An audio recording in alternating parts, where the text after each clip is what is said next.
You would not, like, if an acquaintance came up to you on the street and started sharing their deepest, darkest secret, like, you'd think that was weird, right? You'd think that was strange, and you'd be like, why are you sharing this really private thing with me? We don't know each other, all of that. But that's essentially what you do online, and it's seen very much as normal and good, and oh, this person is so honest and amazing and vulnerable. And it's just kind of bizarre because no one acts like that in real life. Like, why I'm here. An atheist at the beginning of the year bounces into the ceiling in the passenger seat. Hit my head. Putting them in towards the wrong thing. Like, who am I now? The person ahead of me wishing I looked like them. Somebody's looking at me wishing they looked like. Not just dance. Sin's there, and I'm like, man, I feel good. Never felt that. Welcome to part 3 of the series with me. I'm currently in the process of moving, and I have my brother's wedding to go to as this is coming out. So this little series is helping me get through my craziness of life right now. I hope that you enjoy this episode. Mia is going to dive more into how this movement of Christians online, like our podcast, there are some things that we don't agree on in this episode, just of how Christians are attacking social media, or just the brokenness of social media. So Mia dives into that and her thoughts on that. And as someone who was an atheist and is now a Christian, a super logically thinking Christian, I would describe her as. So I hope you enjoy. Let us know your thoughts down below and what you think of this whole movement that we now have this unlimited access of Christians online. We can get the gospel out and just like nothing flat. So let us know your thoughts. Hope you enjoy. Bear with me. There's one more part of the series, which I'm really excited for, but, yeah. What do you think is, aside from, so in comparing Christianity and atheism, do you think that if someone's an atheist, they just don't want to dive deeper into Christianity as a whole? I mean, you're basically asking me about their heart posture, which I can't. Yeah, I guess that's like not a super great question. I think more so just like for you, like, because you're someone that's like, I care more about the intellectual side. Like, I'm going to find the truth. Yeah. But I guess, like, maybe I guess it's a generalization, which is not a good, I guess it's, like, super not helpful.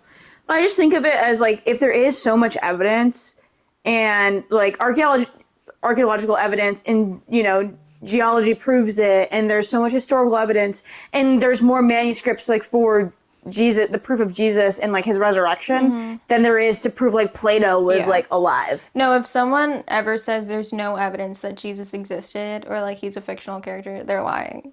I think that they're lying. It's not every historian. Like, it is unanimously decided that Jesus existed. Whether or not you believe he's God, all these other stuff, that's fine. You can debate it. But there is so much evidence for his existence. It's crazy. Like, you can't, so that's dishonest if anyone ever says that, just want to say. And if you want to know, it's not true. Everyone agrees. When you were diving into, like, the evidence, was it just, like, manuscripts upon manuscripts and commentaries upon commentaries that you were diving into? Yeah, and I listened to a lot of debates as well. I would just listen to debates in my free time. Like, if I was driving or cleaning or doing whatever. I'm sure everyone finds it exhilarating. Trying to fall asleep. That's a great thing to fall asleep No, it kept me awake. It did not work at all. Well, you're trying to seek the truth of, like, existence and, like, what happens when you die. In hindsight, I see how that wasn't the most relaxing bedtime technique. But at the time, it was really appealing. A good bedtime story? Yeah. A little debate on whether Jesus or Muhammad is the truth. It's like, keeps my brain occupied. Oh my gosh, that's insane. Well, we got to Christianity. What was the revelation? Let's hit the nail on the head. How did we get there? What was like the final straw? Or final straws, maybe? I mean, the first one, I guess, was the more academic side, but I still didn't believe in a lot of the New Testament accounts in terms of the supernatural and miracles. I also didn't think that God was personal, like today. So that kind of took me to more experiential investigation. And I basically just prayed that, I was like, I think you're real to Jesus. I was like, I think you're real. But I need to see this stuff if I'm going to believe it. Like, this is the part where I need like physical experience and proof. And I definitely got it not long after.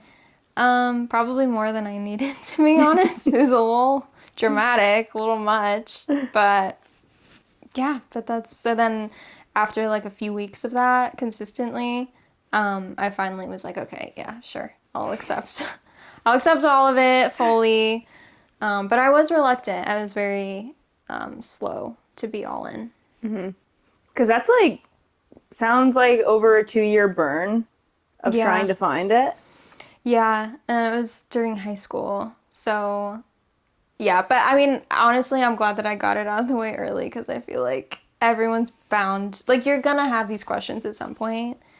And especially if you're raised in a Christian home, most people have a deconstruction period. And so, I mean, I was happy to get it out of the way earlier. Put it behind me. 17-year-old me listening to debates before she Yeah. goes to bed. Yeah. I think it's harder once you get older. Like, I do. I mean, imagine, like, being married, and that's a big part of, you know, your marriage is your faith, and then it's really difficult and sad when you hear people who, you know, one spouse loses their faith, and it's just a hard journey, and how you raise kids, and, you know, it's just, I feel like there's so much more involved, and you're more established in your perspective, and it's a lot harder to shift as you get older. But that's just, you know, what Well, I think. especially too, like when you yourself have dove so deep into why it is the truth. Because like honestly, someone like me, I have periods where like I have questioned and like gone through my own questioning processes where it's like this doesn't make sense and there's no way you're not real, God, because this doesn't make sense and like this has happened to me. You know, there's like parts of like my testimony where I'm like, there's no way it wasn't you, because there's too much correlation for it to just be coincidence or something. You know what I mean? Yeah. And for me, I'm like, I'm so convinced by the archaeological aspects of it, of even like Noah's Ark and like the exact dimensions being found and things like that, where that might not prove the resurrection, but the Old Testament is prophesying, preparing for Jesus to come. So it's like, okay, if you prove something in the Old Testament too, it's just as like, I had that realization. I was like, oh, okay, like that's just as valid. And going through those thought processes where you're like, there's certain things where I just can't deny this anymore. But then once your faith is established and you have the rock to fully stand on, I think it makes it even sweeter too, of like, oh wow, like I really can stand on this truth. Yeah. Because Yeah. it's unshakable. Well, and it's not subject to like the highs and lows of your experience, which I feel like is very underrated right now. Because there is so much emphasis on the highs, and there's so much emphasis on like the emotional aspect of spirituality. And I'm so thankful that my faith wasn't just from an experience. Like, yes, I had that, and it was the proof and like the final kind of rock for me that I needed. But if it had just been that, I don't think it would have lasted that long, because I still had really bad experiences with the church even after I converted. So that was definitely not where my faith was placed. And yeah, and I think had it been different, I may not still have it. So yeah, so I think I am very passionate about, you know, making sure you have more than just the feeling, more than just the emotion, because that's not going to last forever. Well, also any religion can say they feel something. Yeah. Because feelings aren't always truth either. So it's like, Oh, they're rarely truth, actually. facts. That's controversial. I don't care. Your feelings are lying to you almost always. 98% of the time, your feelings are lying to you. Use your brain, please. I love you. You have both, okay? You have both. Period. Let's use both. 100%. Yeah. I think that leads us into our next segment of culture, and Mia is writing a book and diving into theological aspects of, what would you call it? Not the book itself, but like what you're doing. I'm just kind of examining Gen Z's unique spiritual dynamic, I guess, on kind of all sides. I mean, you have secularism, of course, but you also have the New Age, and you have Christianity and this phenomenon of Christian influencing as well. And kind of the rise and fall of charismatic movements. You just have a lot going on in our generation, and I do think that with social media in our context, we've kind of neglected certain aspects of the Bible. And yeah, there's a lot of convenience in that, but, you know, there's still, I don't know, there's a lot going on, and I'm excited to dive into it more, but it's going to be kind of a mix of social psychology with cultural commentary and theology as well. And would you say, as you've started to dive into it, well, also we are experiencing it because we're part of the generation. Yeah. And the rise and fall of charismatic churches, has this ever happened before in history? Like, do we know? Yes. Yeah. Yes. Is it just, it's just different with social media? I think yes. Because I can't pinpoint a time, but... I mean, there's been, like, I don't know about how widespread it was in the same way, because what you just said about social media, it's just not publicized the same way. But there's 100% been, you know, charismatic movements or leaders that rise to fame really rapidly, and then it kind of comes out slowly afterwards that there was a lot of fraud involved, or there were, you know, kind of abusive tendencies going on and cover-up culture and all of that. So it's nothing new. And I mean, I think there's an illusion that there's a lot of novelty in things in our day, but it's really not, just because of how widespread the information is. But this stuff has been happening forever. Well, even when we were growing up, before social media was even a thing, where we grew up, the mega church Willow Creek or whatever had like a scandal with their pastor. So like, that's not new. You know what I mean? It's almost just like the mega church is expanding onto social media. The idea of a mega church. Yeah. In a way. Yeah, you could say that. Which I think, like, I just like kind of, and like, I don't know.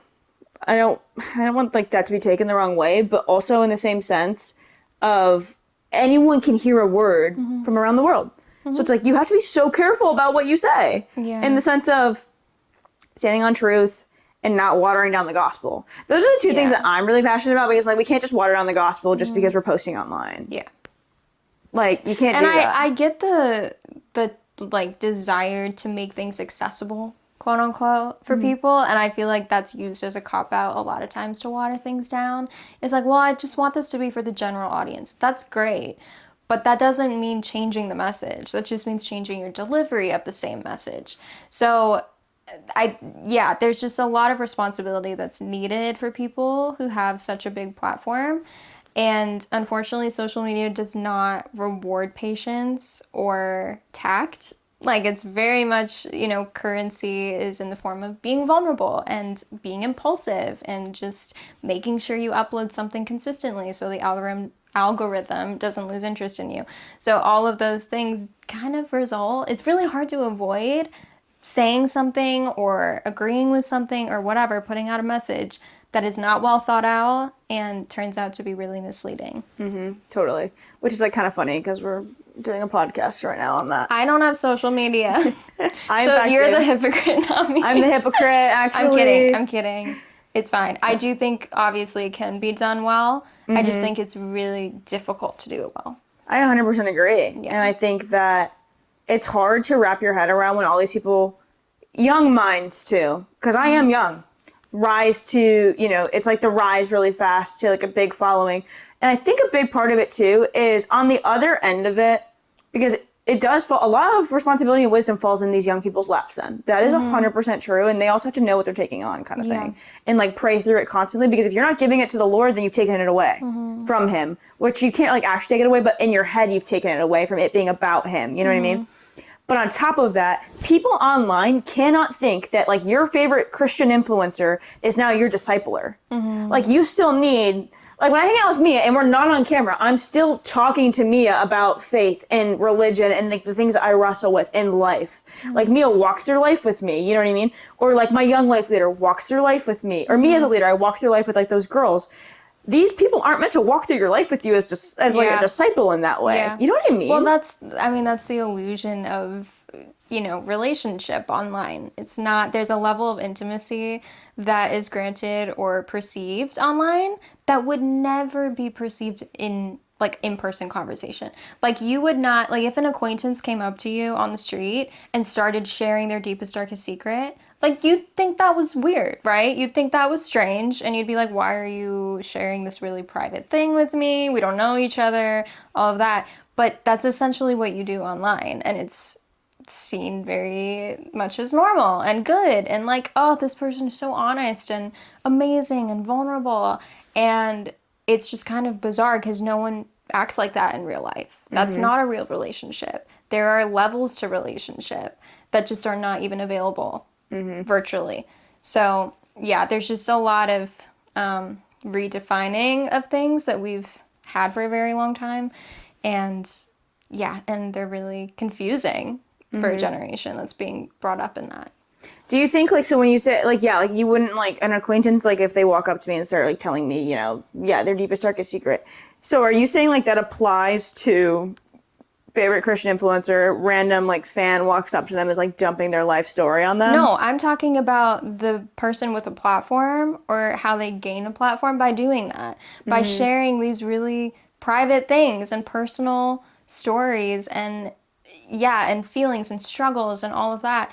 And there's a level of that where it can be good. You know, that's testimonial, fine. yeah. Sure, but testimony is like about how you came to Christ. It's gospel centric. It's not self-focused. It's not supposed to be about like how you had this amazing supernatural thing and now you're like, life is so amazing and you have the perfect relationship and you're making money off of it and you're whatever. Like, that's not what testimony is. And that's not what it is in the Bible either. So I think that there's just a lot that should be withheld. You shouldn't necessarily say everything to everyone. And I'm not saying that they do. I'm sure there's a lot that they do keep private. But that's not what people think. They think they're getting the full story. They think what they're hearing is your deepest secret. And that's how it's portrayed. So, yeah, so that's a little bit of a fine line, especially for Christians, or if they're claiming to be Christian, because at that point you are held to a biblical standard. It can't just be whatever the algorithm wants. It needs to be aligned with what Scripture says. Yes. So, yeah, I'll step off my soapbox That's now. the soapbox. Sorry. No, and I even think as we were talking about that, and as you say that, it's like these people on the other side of the screen have this perception that they're hearing your entire life. And I wouldn't say like that, that's a generalization, but I do think there are some people that think that. But then me as like someone, then obviously we're having this conversation, we're on like our podcast, which is meant to be mission forward and like to spread the gospel, right? And I think about how I put my testimony out there, but it's a blip of my actual, you know what I mean? It's like, I'm not going to take you into like the darkest side of my life. You know what I mean? And sometimes people will do that online. Oh, all the time. And I don't know if like that's like, and I think that that's like their own discernment and discretion. You can't judge someone of like how if they've prayed about it and things like that. But there is a responsibility. Then I don't know how we navigate that responsibility. Then you know what I mean? I don't have the answer to that. I don't know how you navigate the responsibility of you just poured out your testimony, which is great, and that might be why you have wisdom in like X, Y, and Z. Like I can tell you, I have more wisdom on anxiety than someone that doesn't have anxiety. You know what I mean? And things like that. Yeah, but I also think that there's like a false equation where it's like being vulnerable equals being credible.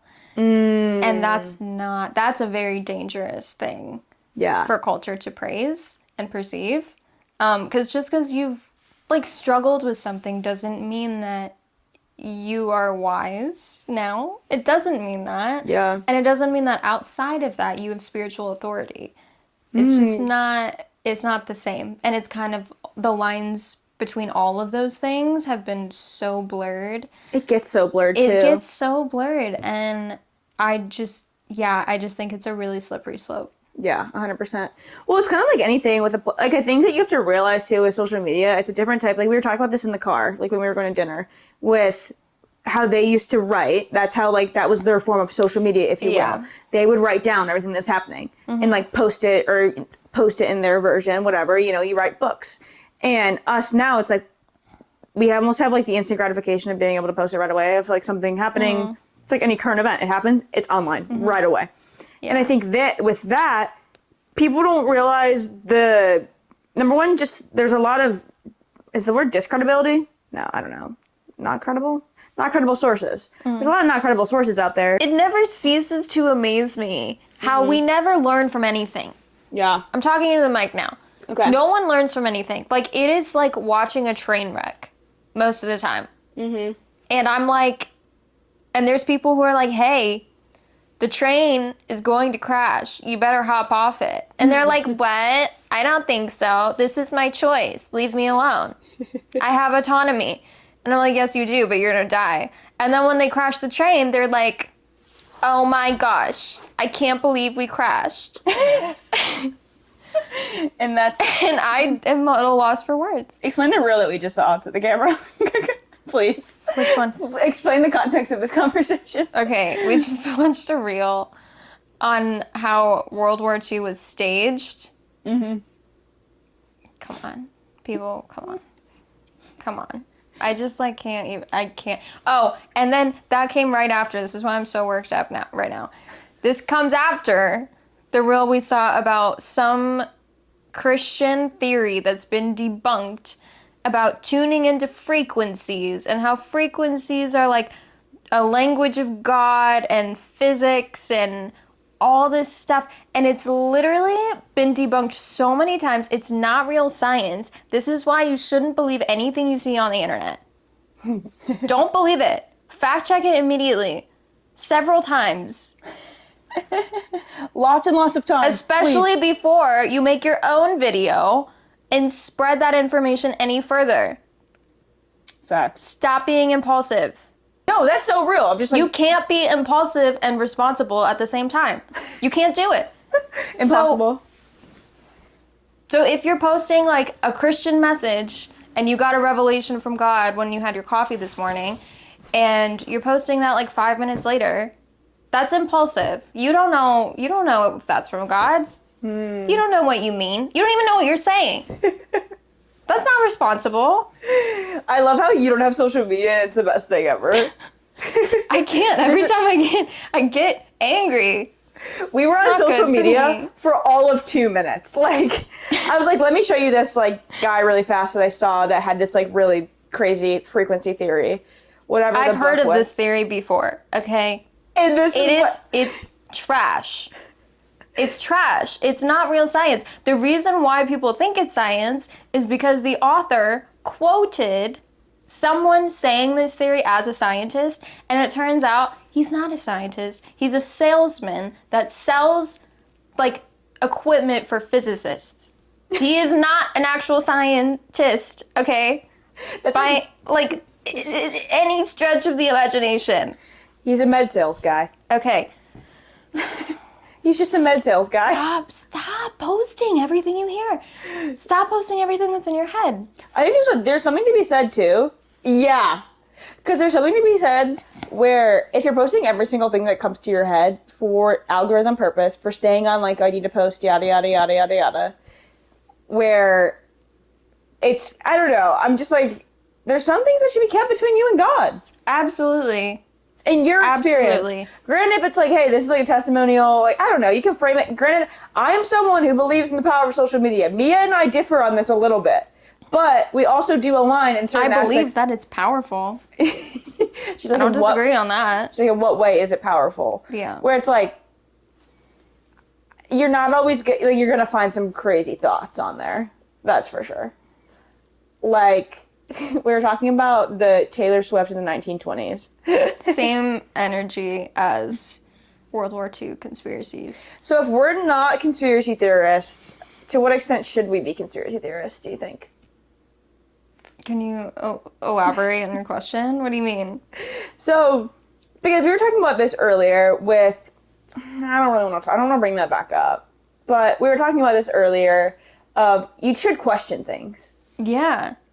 To what extent is it questioning and what extent is it conspiracy? Because don't get me wrong. Yeah. I'm playing, I need like a better word for devil's advocate because I don't want to like say that. But in the sense of like, I don't think that the whole 1920 Taylor Swift thing or the World War II thing, I don't think that's true. But, because I do, and that's my thing too with Christianity. There are things in the history book that I read that I'm like, yeah, that happened. I believe that happened. World War II, it happened. Mm-hmm. I also believe in the history of the Bible, and that did happen. Anyways, what was I saying about conspiracy theories? Yeah, what's like the point of how much should we question and how much should we just like cut it off? You should question when there's a precedent to question. If something is off and is clearly photoshopped or is inconsistent or doesn't add up, that's fine. You can question it, but that doesn't mean you have a conclusion. You don't make a conclusion because you have a question.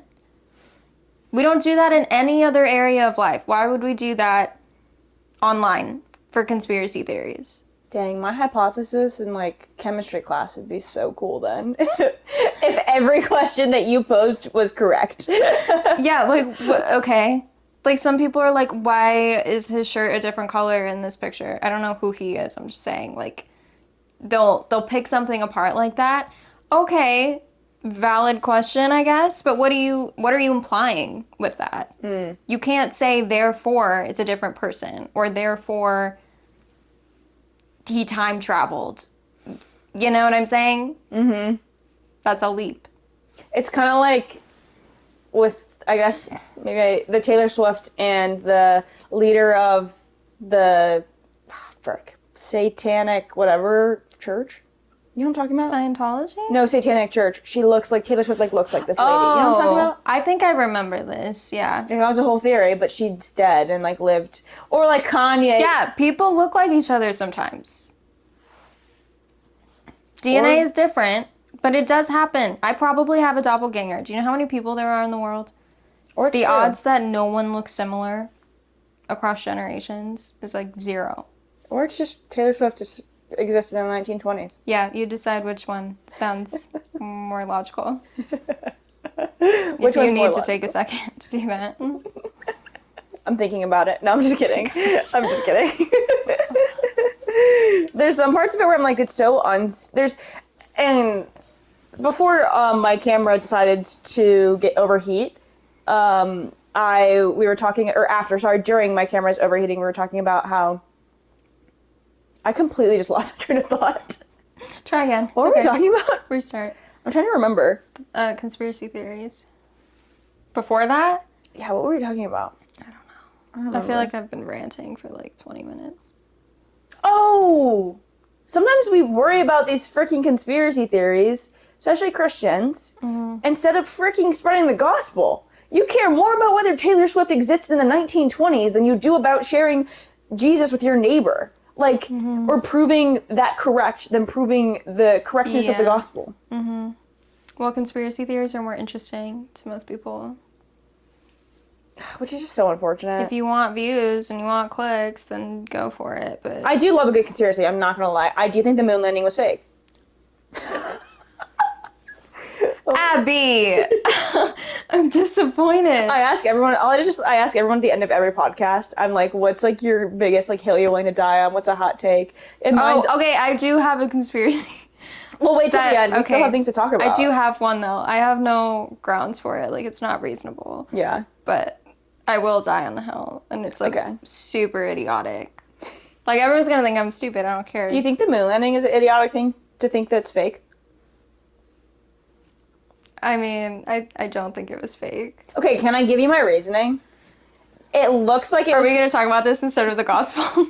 You're so right, actually. But my reason... No, You can. I don't care. No, but basically... No, my short reasoning is basically the pictures of, like, the boots on the boots and the footprints don't really line up. Okay, that's, like, number one.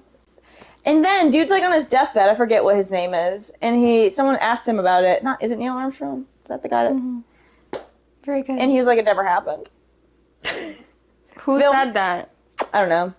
I haven't. Okay, well, that would be... Come back to me. But I will say, I will have more of an answer for you if you ask me about Jesus than I would about the moon landing. So That's good. That's a good ratio. So I think that's an okay ratio. Okay hill to die on if I have more of reasoning. You can dabble. Yeah. You can dabble in conspiracy. I love if a you good want. because I do think there are twisted parts of this world that we aren't being told the complete truth about. No, 100%. I just don't think it's useful to be like, yeah, 100%, like, these people were running the world, or the moon landing was fake, or the Holocaust wasn't real. I just don't think that that's... Sure, if there's, like, overwhelming evidence for something, go for it. But until there is, what's your point? There's obviously not overwhelming evidence for, like, things like that either, you know? No. Where... So just... Yeah, I think just question as far as the evidence leads. Yeah. Which is, like... I think people are questioning more and more things. Like, you could dive into... Like, I'm someone who thinks, even, like, the Epstein files coming out, I'm like, I think that proves Jesus is real. Honestly. I think that it adds to our case. Because the dude's in interviews saying that he, like, couldn't even say Jesus. He calls him, like, a carpenter boy. I haven't really like dove into that. Dove It's into interesting. that. But I think there's things like that where it's like, okay, yeah, we probably should question that of why they like held something like that for that long. But reasoning might be there. I don't a lot. Think about how much just came out with that. You know what I mean? Like that's a big thing to dump on our country. So, not saying that like they totally should have done it sooner, in my opinion, because it's disgusting all of that. Yeah. But some of the women in those like write about Jesus and like encounters. And I'm like, I'm just saying. Let me tell you about Jesus, and we can take that out of it, but let me tell you about him because he's real. And I think too, along the lines of like historical evidence for the moon landing being fake. There's more historical evidence for Jesus being real than the moon landing being fake. So it's like, why don't we just brush up on our historical evidence of what we should be proving? Because like, don't get me wrong, I dabble. I have a fun time in conspiracy theories. Yeah. There's an aspect of that where it's okay, like not everything is that serious, but there is an aspect of okay, if we do need to be studied up. I guess is what the end point. I think it's like you have to stop distracting at some point. For sure. You know? Because you take like life too seriously in the sense of, I guess, oh, everything is super literal. Then you get away from also the point of the gospel. Yeah. If you take everything super literally. Because if you read the Bible super literally, you're probably going to come up with like a crazy conclusion of the Old Testament. Yeah. Like you were talking about Adam and Eve, and I was like, dang, I've never thought about it that way. But I feel like you think I'm crazy about that.